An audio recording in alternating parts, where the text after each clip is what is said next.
Hello everyone, welcome. And today I have with me Dr. Omkar Deshmukh sir. Sir is an assistant professor in the Department of Chemical Engineering, IIT Guwahati. Thank you so much, sir, for joining and accepting my invitation to be on this platform. So, how are you, sir? Thank you so much, Tasreen. And I should begin this interaction by pointing out a wonderful sort of a different kind of a scenario that I'm in. I have realized that I'm the first male on your Right, list sir. of podcasts, which is a very wonderful thing that I've had 12 or 13 illustrious females before me, Right, and sir. usually we are used to the other way around. We are used to identifying the first females to do certain things, and I am in a scenario where I'm the first male, and I think I take pride in joining the elite list of 12 or 13 women who have come on your podcast. So thank you so much. No, sir, you are the special guest because when I invited you, I was not sure whether you will accept or not, but when you did, it was really a good opportunity for me as well as the audience. So I'm really happy. Yes, sir, it is the 15th episode and you're the first one. And that too from a very good position that we look forward to, sir. So not and I accepted because the subject is very close to my heart. Not long ago, I was on the other side of the table looking for faculty positions, applying for faculty positions, and I always say that whatever mistakes that I have made, I think the students should not repeat them. So I would love to share my insights on the entire process. Right, sir. Okay, sir. My first question will be I have seen people who get into NIT as well as IIT also without a postdoc. So, what do you think? Because the rule is not anywhere that you should have a postdoc, but people get advantage. So, do you think is it really necessary? Yes. So if you read the advertisements for positions, all of them, whether it's for NITs or IITs, they will say postdoc is preferred but not mandatory. Right, So if you ask me personally, yes, postdoc does give you an advantage because during PhD you are kind of trained to work only on your problem. You're very individual, but as a researcher or an assistant professor, you are expected to handle multiple problems at a time, and a postdoc sort of gives you that opportunity. No matter where you do your postdoc, you right, will be involved in multiple projects. You will be not limited to your own project. You will be contributing to, say, other PhD students, trying to guide them, or other master students, their projects, and guiding them apart from your own postdoc project. So that helps you. Of course, there is also the financial aspect. If you make a postdoc abroad, that will give you some amount of money in your bank balance, which is important. So if you ask me, yes, postdoc is important, but don't wait for the postdoc to end before starting for faculty applications. So start applying for faculty positions as soon as you graduate, or I would say even as soon as you submit your thesis. And as and when you get something, if you have just joined the postdoc, you can always request your organization saying, I've just joined. Maybe I can join after a year or so, depending on what the organization says. Sometimes the organizations will agree. So apply after PhD right away, but once you join the postdoc, don't wait for the postdoc to end and then again start applying. right, sir. Sir, and when we apply for a faculty position in the application, what is that one thing that is very important, but candidate like fresh graduate they almost overlook? Uh, there are two aspects. One is the research proposal, and the other is the teaching proposal.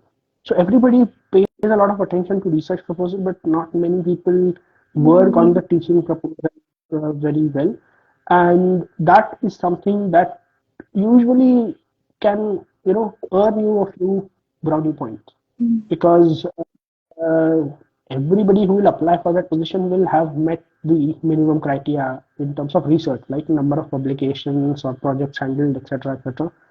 but then have you studied the department properly?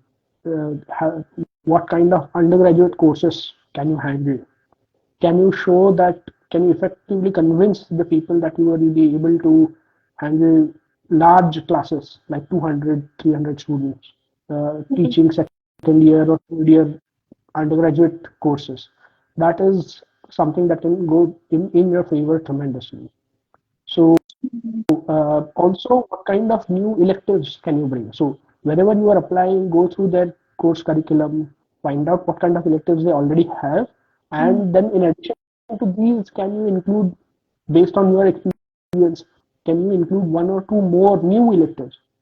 So that Right. mentioning that also gives you an edge. People, that tells the department that yes, you are seriously thinking about the department, you have read about the department, and you have given some thought in this process. So teaching Right. plan, I would say, is something that nobody Important. really, but it is very very important. Right. And also in the teaching part, when they ask, because most of the time people forget what they have studied back in BTech or MTech, right? So what exactly they look for? Because candidate cannot answer everything, right? For the teaching Right.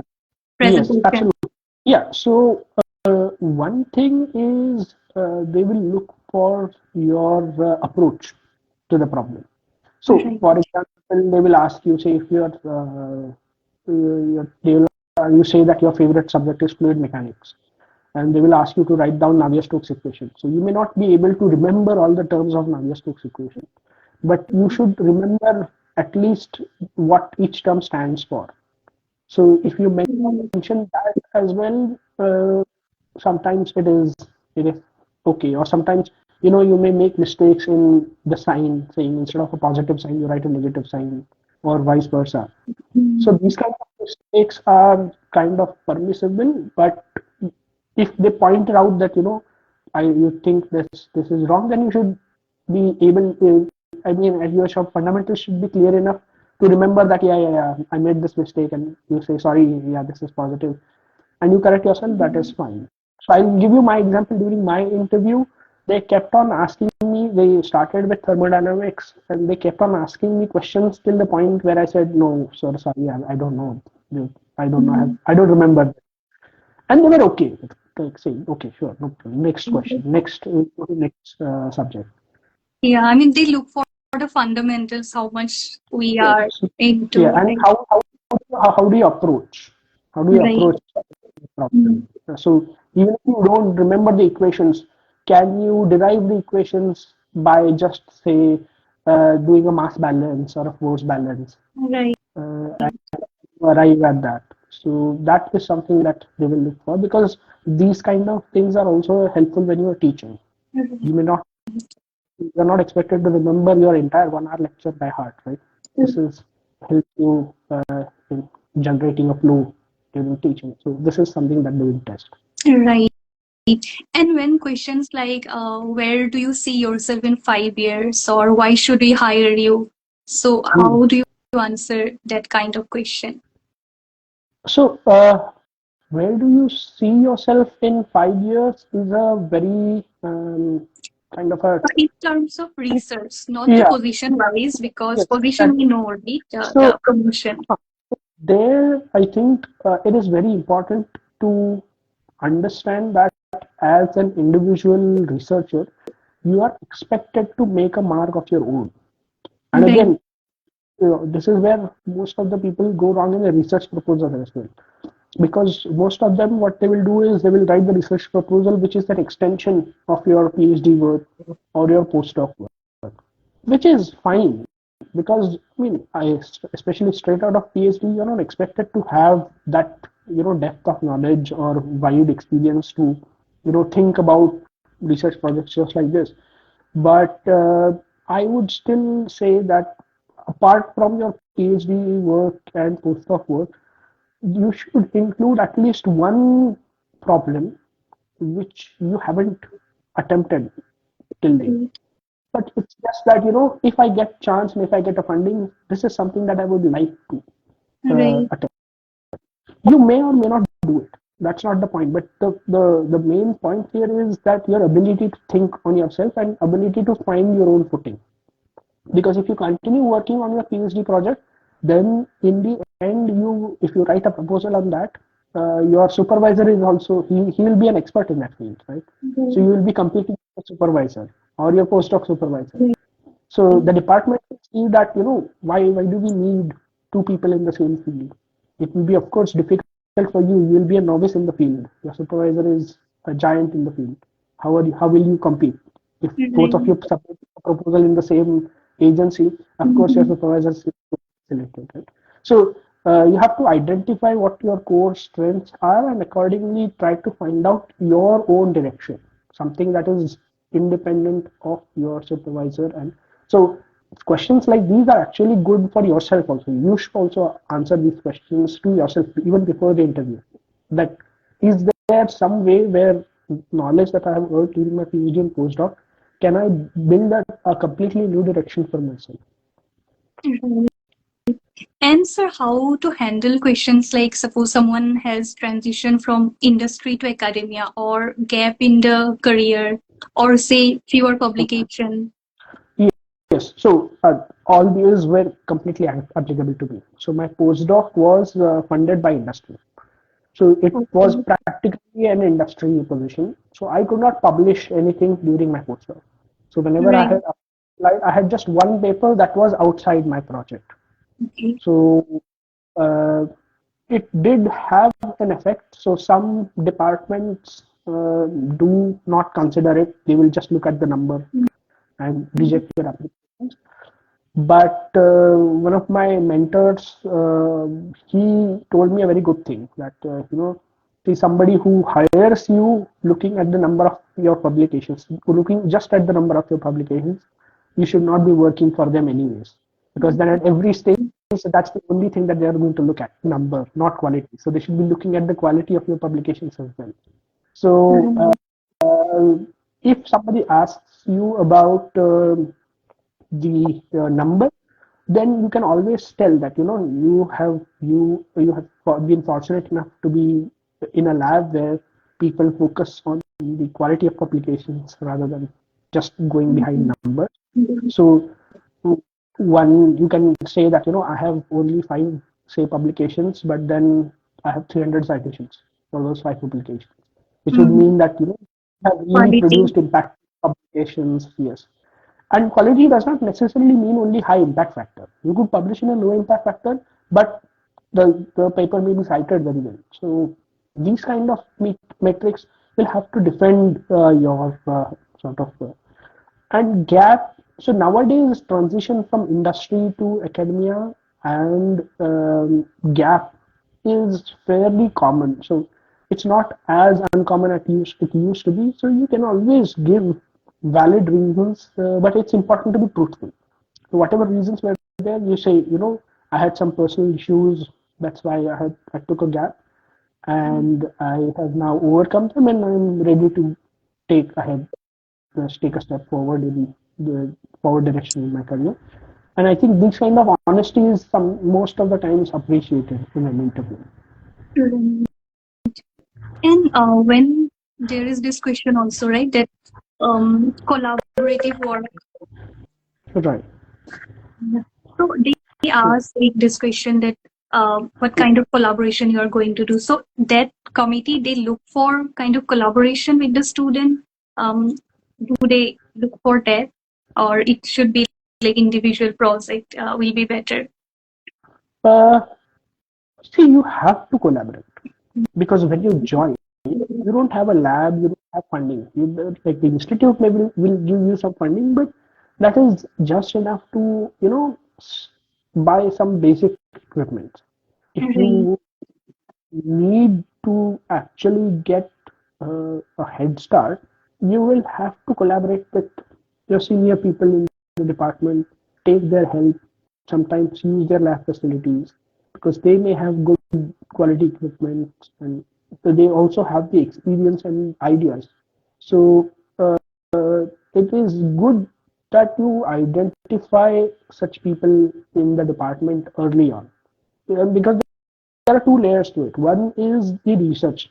Like who are the people who are working in my area of research, and the other is personal. Like, can I work with that person on a personal level? Because sometimes a person may be a fantastic researcher, but they may not be like there may be differences of opinion in the way work is carried out, Right. or how much stress is given to rigor, scientific rigor. Right? So you'll have to choose these wisely. Before applying, you have no idea about the person's nature as such. So you go strictly by the research profile and you can identify. Say, for example, you are an experimentalist. You can identify somebody in the department who is working on theory or simulations. Then you can say that, we can collaborate. I have a few project ideas in my mind where I could use his help in theory or computation, and I can provide my experimental expertise, and we could write collaborative projects together. Right. Mm. And if someone is getting rejection, so what kind of approach should they change? Because Yes, many a that's times we do not realize our mistake. We try to kind of blame our PhD topic or the old lab culture, right? So right. instead of doing that, what do you think the approach should be? And sometimes the time also going, like because the age is Absolutely, a factor, right? So absolutely, absolutely. So that's a very, very important question. One thing I would say to everybody who wants to apply is that you have to be ready for rejections. It's never going to work out that you start applying and then within a month you will get a call for interviews. And so first thing is, most of the times rejections don't necessarily mean that you are wrong or there is something wrong with your profile. There are thousand other things that can cause rejections that are completely beyond your control. Say, for example, the department already has 3 or 4 people who are in your working area, right? Mhm. Now the department wants to grow in a completely different direction. So the department, you are working in nanotech, and the department wants to focus on energy, right?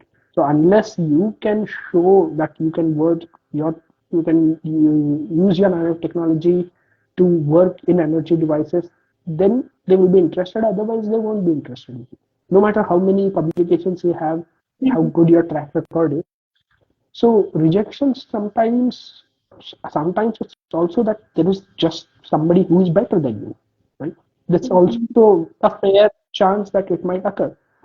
So rejections, first of all, you should not take them personally always, but that does not mean that you can ignore the rejections always. So you keep on working on your application. So before you apply, put in your 100%, go through the department, uh, make sure that your application is perfectly tailor made for that department.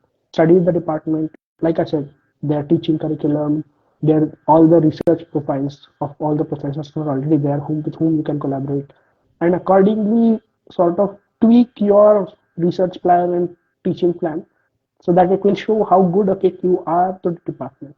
So, and this applies to everywhere, whether you're applying to an industry or an academic institution. It's not just how good you are going to fit in that institute. You should also show that how is that institute going to benefit you in the long run. What Right. are your long-term careers, and if you show them that you are also thinking about them as a long-term partner, they will be more it. So it's not that how can I contribute to the institute's growth, but how can the institute also contribute to my growth? If you are able to uh, convince, right, mention this in your research or teaching plan, that, or even in your interview, if you're able to convince them, that goes a long, long way.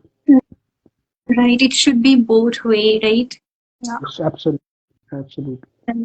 And when it is asked at how many subjects you can teach, so is there any specific number that you should tell that okay, 2 subject or 5 subject? Uh, does it impact?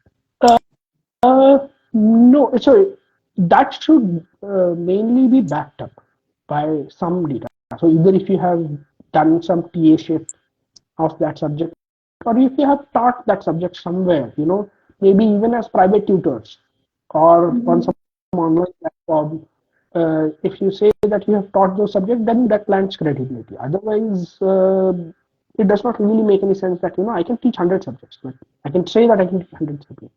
But can I really or not is something that, and the other thing is often these kind of subjects, the questions will be asked from the subjects that you said that you want to teach.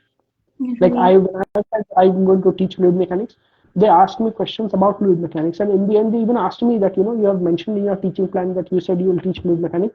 What textbooks will you refer to? Right. So you have to be prepared for fundamental questions that will be asked in that particular uh, Subject. Right. subject. Uh, Okay. so it's better to keep the number to say two or three, but then prepare well for those subjects. Right. Okay. So, would you like to share your interview experience, be it IIT Guwahati or if you have applied any other IITs or other institute? Yeah, so I had applied to many IITs, and like I said, because my publication count was low, I didn't even hear back from many IITs. So Mhm. I personally went and appeared for. There are multiple rounds, so each institute has its own kind of way in Yes. which they conduct interviews. So usually, some institutes will just call you for a talk Mm. as a guest lecture in the department, and they will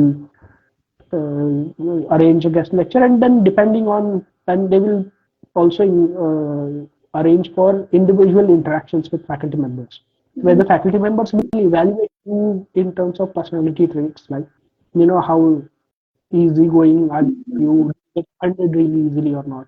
Yeah. Uh, I mean, in one of the IITs, I won't name the IIT, but there were a couple of faculty members whom I later on came to know that they were asking purposefully questions that would sort of, provoke me just to see how I react. Okay. Like they made statements like, all this, whatever work you are done is useless. There's no relation to chemical engineering or so. So you have to Mhm. sort of maintain your calm and, handle that situation tactfully. So they even do this, purposefully. They don't have any intention. They just to see how you react to, stressful situations or stressful Because scenarios. people go blank or nervous at that situation, right? Yes. It's kind of So okay, and then there will also be faculty members who will be there to support you. right. So there will be members who will say, no, no, don't worry, drink some water, it's okay. So it is always a good mix of, like they say, classic good cop, bad cop type thing. Mhm. So you'll always have good and bad experiences both. So in Guwahati, if I remember correctly, my interview lasted for about 40 minutes. Okay. And everybody who was interviewed along with me were coming out of the interview hall in like 20 or 30 minutes. So when I came out after 40, 45 minutes, I was like, no, it's not. I'm pretty sure that I'm not going to get selected because they asked me so much, and every time they asked me to the point where I said I don't know, I don't know, I don't know. Then I said maybe I said I don't know too many times, and that's why we are going to reject me. But then fortunately, I got the job. Right. So you never know what is working for you and what is not. You just have to be instinctive at that moment and present your best side. There's no recipe, perfect recipe for this. There's nothing that will take, because there is a very thin line between confidence and arrogance. So sometimes whatever you say, the other person can look at that as confidence, or they may also perceive it as arrogance. That is something that is completely beyond your control. So Right. So, what advice would you give to someone preparing for faculty interview? Start uh, from the application process. right. So I think I have covered most. Like, make sure that you are ready to face a lot of rejections. So don't take that to Okay. heart. That will be the biggest advice. Yeah, work on your research proposal meticulously. Keep few ideas like, and your ideas don't need to be very detailed. That I will need the financial plan, and it's not required. They just need general direction of research. So basic ideas and basic kind of experiments or simulations that you're going to carry out, just a direction is good enough. So usually, I would say prepare two types of proposals. One is a short version of say 2 pages or 4 pages, and one is a long version where you will write in detail what you're going to do, what the objectives of your project, etc. So, and depending on what they ask for, you will submit that kind of proposal. So keep, and like I said, don't just replicate the same research proposal everywhere. Keep rotating your ideas depending on the department. Like for example, in IIT Guwahati, the thing that worked for me was my experience in food. So I had altered my research proposal to include research in food because they were specifically looking at people from a food technology background. So that's kind of worked in my favor. But the core idea will be same, right? Because of the background. Absolutely, absolutely, absolutely. So yeah, because you have basically been in that field for what 6 or 7 years maybe maximum, right? So Right. you don't really have a very deep idea. So Mhm. during your PhD, you may have had moments where maybe if I do a few experiments on these lines, maybe I'll get another paper out of it. But right now I don't have time because my APS is near. I should focus on writing up this paper that I'm currently writing. So I won't write it. You leave that idea then and there. But then those kind of ideas can lead to completely different research proposals as well. So the other thing that I should also mention is that which many students ignore is that your application does not start after you graduate. The application Right. process starts much before you graduate. And there is an important aspect that most students ignore is the importance of conferences. Right. Conferences are not for presenting your research work, they are for networking. The main motive of conferences should be networking. Whenever you visit a conference in India or abroad, make sure you talk to many PhD students, fellow PhD students. Make sure you go and talk to the big professors. Just chat about their work, tell them about your work. Make sure that because these networking is extremely important. Right. So if I have some face in front of me who is slightly familiar, maybe we have met in some conference, and then you just tell me that, sir, we had met in the conference, then immediately as an interviewer, I have connect with you. So that these kind of networking goes a long way, which I feel that especially students in India miss out on. Like whenever they go to a conference, they will be busy in their own small group of friends, or they Right. will just focus on traveling. Of course, traveling is important, and you have to enjoy when you're going abroad to conference. But make sure that you attend the conference dinners. Uh, are not only about the application process. Some of these people, even PhD students, are going to be your future colleagues. They will be, Right. faculty members in some institutes. You can write collaborative research proposals later on. So these networking opportunities should not be missed. So I would urge students who are in the final year of their PhD, they should, I would say, ideally attend at least one international conference, good international conference, and the aim of that should be networking. That Right. will help getting a good postdoc or a good faculty position.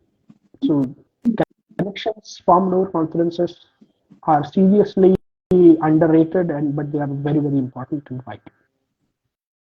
Right. So I think we have covered almost everything that I had in my mind. So thank you so much, sir, for joining and sharing your very useful answers and tips and tricks. So I'm really thankful, sir, you joined. So yeah, so to everybody who is watching this online on YouTube later on, my profile is available on the internet. You can look me up, and if you have any questions, feel free to contact me. And thank you, Nasreen, also for giving me this wonderful opportunity of sharing my knowledge. I wouldn't call it knowledge, my experiences, and this also sort of took me back in my memories when I was applying. So it's a good jog down the memory lane for me. So thank you so much for that. Thank you so much, sir. Thank you. Thank you.